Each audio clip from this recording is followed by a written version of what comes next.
Hello friends, మన AP government AP work from home scheme గురించి మన అందరికీ తెలిసిందే కదండి. సో ఈ స్కీమ్లో భాగంగా అయితే మన ఏపీలో ఉన్నటువంటి మేల్ అండ్ ఫిమేల్ క్యాండిడేట్స్ ప్రతి ఒక్కరూ ఇంటి వద్దనే ఉండి ఉద్యోగం చేయాలి అన్న సంకల్పంతో అయితే ఈ స్కీమ్ని అయితే స్టార్ట్ చేశారండి. సో దీనిలో భాగంగా అయితే నిన్న అయితే మనకు ఒక అప్డేట్ అయితే వచ్చిందండి. సో ఆ అప్డేట్ ఏంటి అనేది వాళ్ళు తెలుసుకుందామండి. AP work from home scheme ఆంధ్రప్రదేశ్లో కొత్తగా ఇంటి నుండి పనిచేసే స్కీమ్ అయితే రాబోతుంది. సో ఇది ఖచ్చితంగా విప్లవాన్ని అయితే సృష్టించబోతుందండి.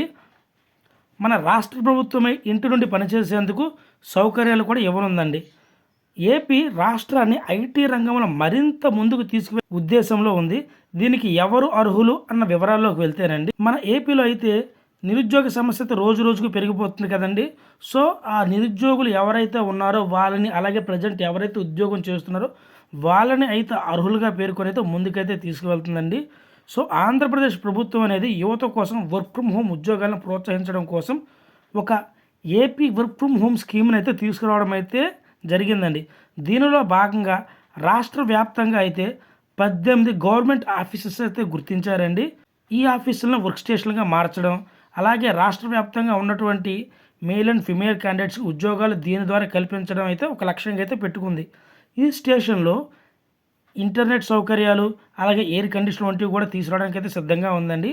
ఏపీ వర్క్ ఫ్రమ్ హోమ్ స్కీమ్కి అప్లై చేసుకుంటానికి, అలాగే సెలెక్ట్ అయిన ఉద్యోగులందరూ కూడా ఈ కేంద్రాల్లోకి, అంటే ఈ సెంటర్స్కి వచ్చి ప్రతిరోజు వాళ్ళ పనిని కంప్లీట్ చేసుకుని ఇంటికైతే వెళ్ళిపోవచ్చండి. అన్ని కంపెనీలకు సంబంధించిన ఉద్యోగులు అందరూ కూడా ఒకే చోట ఉండి హ్యాపీగా కలిసి పని చేసుకోవాలనేదే గౌరవనీయులైన ముఖ్యమంత్రి గారి అయితే ఆలోచన అండి. AP work from home scheme 2025 AP assembly ఎన్నికల్లో ప్రచారంలో ఆయన ఈ విషయాన్ని అయితే మాట్లాడారు. మరియు దాన్ని అమలు చేయడానికి పూర్తిగా సిద్ధమయ్యే దానికి సంబంధించిన చర్యలు కూడా తీసుకుంటామని, ఈ బిల్డింగ్కి సిద్ధం చేయడంలో రాష్ట్ర ప్రభుత్వం అయితే ప్రజెంట్ చాలా బిజీగా ఉన్నట్లయితే ఒక అప్డేట్ అయితే ఇచ్చారండి. ఈ సెంటర్లు అనేవి మెయిన్గా గ్రామీణ మరియు పట్టణ ప్రాంతాల్లోని యువతకు ఉపాధి కల్పించాలనే ఉద్దేశంతో అయితే స్టార్ట్ చేసి ముందుకైతే తీసుకువెళ్తున్నారు. ఎవరైతే ఇంటి దగ్గరే ఉండి ల్యాప్టాపు, అలాగే ఇంటర్నెట్ సౌకర్యం ఉంటారో వాళ్ళైతే ఇంటి దగ్గర నుంచే పనిచేసుకోవచ్చు.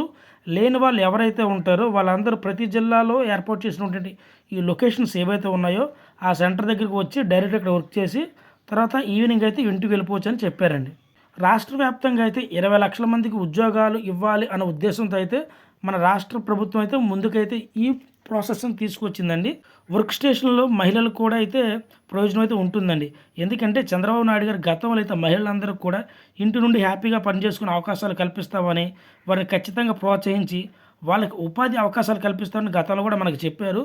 సో ఈ కేంద్రాలు ఏవైతే ఉన్నాయో ఇవన్నీ కూడా ఇప్పుడు ఈ వర్క్ స్టేషనే కాకుండా కుదిరితే ఇందులో అభివృద్ధి శిక్షణ కూడా ఇచ్చేందుకు అయితే ఆలోచిస్తున్నారు. అంటే ఏదైనా కోర్సెస్ నేర్పించాలన్నా జావా లాంటివి, లేదా సి లాంటిది, లేదంటే మెకానిక్స్ వర్క్స్ కానీ, లేదా ఎంబ్రాయిడింగ్కి సంబంధించినవి కానీ, మినిమం నాలెడ్జ్ ఏదైనా తెచ్చుకోవాలనుకున్నా కానీ, సో ఇలాంటి అభివృద్ధి నైపుణ్య పథకాలు ఉంటాయి కదండి. బయట మనకు చాలామంది సమ్మర్ క్లాసెస్లో కూడా పెడుతూ ఉంటారు కదా. సో అలాంటిది ఏదైనా సరే స్కిల్కి సంబంధించి నేర్పిస్తే వాళ్ళకి ఏదైనా భవిష్యత్తులో హెల్ప్ అవుద్ది అన్న ఉద్దేశంతో కూడా ఆలోచిస్తున్నారండి.